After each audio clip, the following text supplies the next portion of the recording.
expérience de mort imminente, souvent c'est des personnes qui ont eu un coma, une lésion cérébrale grave, qui par après vont avoir des souvenirs, où ils nous racontent des choses extraordinaires, comme avoir l'impression de quitter leur propre corps, d'avoir rencontré d'autres personnes, parfois décédées, cette notion de lumière, de tunnel, la perception du temps qui est altérée, cette sensation de bien-être, parfois aussi cette sensation mystique, d'unité cosmique, où maintenant tout d'abord il faut, je pense, comme scientifique, comme médecin, prendre le phénomène au sérieux, l'étudier de manière scientifique. Nous avons maintenant des outils qui permettent de mesurer ce qui se passe dans le cerveau, mais d'abord il faut bien caractériser le phénomène, et c'est ce qu'on a fait ici.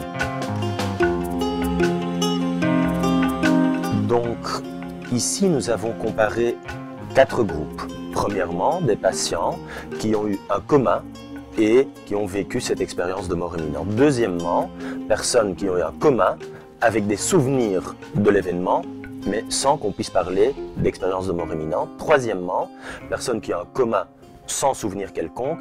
Et puis finalement, quatrième groupe, des personnes qui vont décrire leurs souvenirs d'événements réels, anciens, récents, ou d'événements imaginés, récents ou anciens.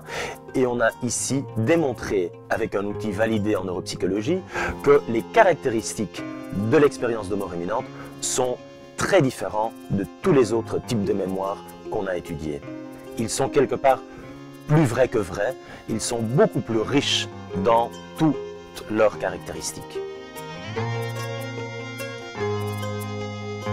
Oui, le défi maintenant, c'est de comprendre comment le cerveau arrive à produire ces expériences plus réelles que réelles.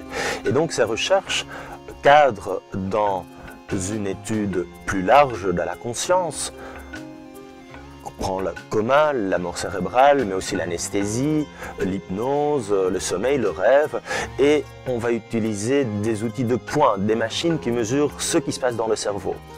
La résonance magnétique fonctionnelle, le PET scan, l'électroencéphalographie, pour vraiment essayer de comprendre un des grands mystères pour la science, comment ce cerveau produit cette chose qui nous échappe tellement, qu'on appelle la conscience humaine.